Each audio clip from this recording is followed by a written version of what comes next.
नमस्ते प्रणाम, आप सभी देख रहे हैं Bhojpuri field and filter Bhojpuri YouTube channel. दोस्तों आज की इस छोटी सी वीडियो में आप सभी का बहुत बहुत स्वागत है। दोस्तों सुजाय फिल्म से मतलब खेसारी लाल यादव का एक होली सॉन्ग आने वाला है कल सुबह 6:45 पर, जिस गाने का नाम है मुरैया जौनपुर के।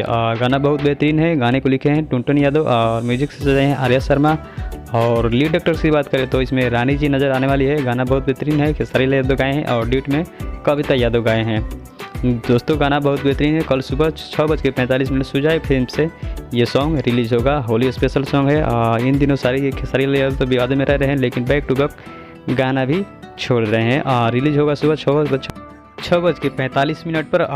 गाना बहुत बेहतरीन है, देखना ना भूले। और मेरा वीडियो कैसा लगा नीचे कमेंट बॉक्स में जरूर बताएं। वीडियो अच्छा लगा तो लाइक कर देना। चैनल पर पहली बार है तो चैनल को सब्सक्राइब करके बेल आइकन प्रेस कर देना, ताकि आने वाले हर अपडेट आप सभी तक सबसे पहले पहुंच पाए। मिलते हैं नेक्स्ट वीडियो में, तब तक ले जाएं। जय Bhojpuri. Channel subscribe and bell icon press now.